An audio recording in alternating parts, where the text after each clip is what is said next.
Mmoja kati ya wasanii ambao wanafanya vizuri kwenye muziki wa Bongo Flava, of course hautuacha kumtaja Diamond Platnumz. Sasa unaambiwa Simba ameendelea kuthibitisha kuwa yeye ndiye mfalme wa muziki wa Afrika Mashariki na Kusini, baada ya kufikisha streams zaidi ya milioni 500 kwenye upande wa Boomplay. Sasa kwa rekodi hii, Diamond anakuwa ni msanii wa kwanza kutoka Afrika Mashariki na Kusini kufikia hatua hii kubwa, akizidi kuthibitisha nguvu yake kwenye muziki wa Afrika na kimataifa kiujumla.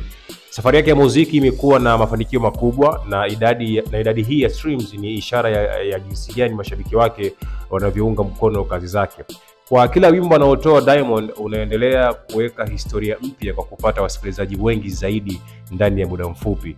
Hivyo huu ni uthibitisho tosha kuwa Simba ndiye msanii mwenye wasikilizaji wengi zaidi kutoka Afrika Mashariki na Kusini.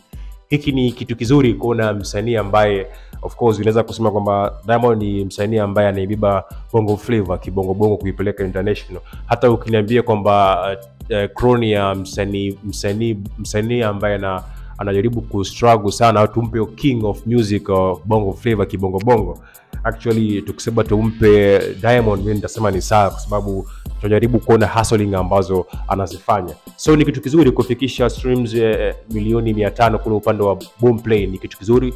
This means ni kwamba kuna watu wengi wajaribu kufuatilia kazi zake kwa kutokana na jinsi ukubwa aliokuwa nao na mimi kazi ambazo anazifanya. Sasa hebu tuambie una mtazamo gani juu ya hii post ambayo tumekuwekea hapo. Jaribu kucomment hapo chini, alafu sisi tutakuja kusoma comment ambayo utakometokea. Na leo Nje ya Box TV kwa taarifa zaidi.